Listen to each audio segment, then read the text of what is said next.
Каналыма қош келдіңіз.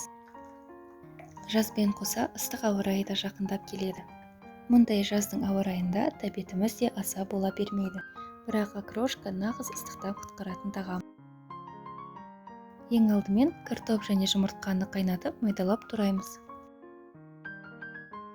Одан кейін шалғам, қияр және аскөкті майдалап тураймыз.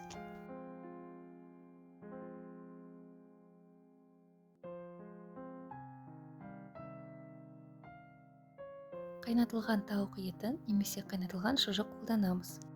Оны да майдалап тураймыз.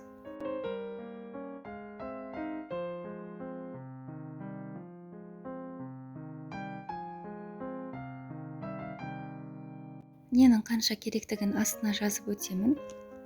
Бұл ингредиенттерден шамамен 4 порция шығады. Әр қарай ешқандай қиындығы жоқ, барлығын бір ыдысқа салып араластырамыз. Дайындалу жолы өте жеңіл, тіпті кішкентай балаларға да тапсырса болады. Оған қарамастан өте пайдалы және дәмді тағам.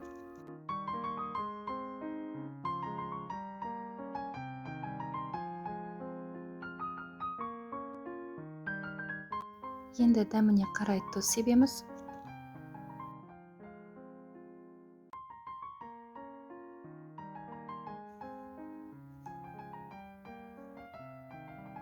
Келесі кезекте айран қосамыз.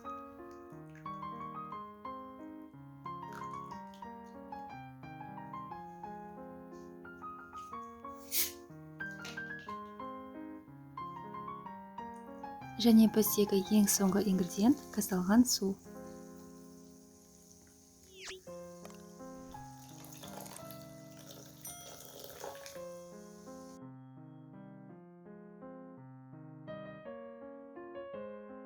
Окрошкамыз дайын. Тоңазытқышта салқындатып немесе бірден жеуге де болады. Рецепт ұнаған болса лайк басып, комментарий жазыңыз. Және каналымның дамуына үлес қосу үшін тіркелуді ұмытпаңыз.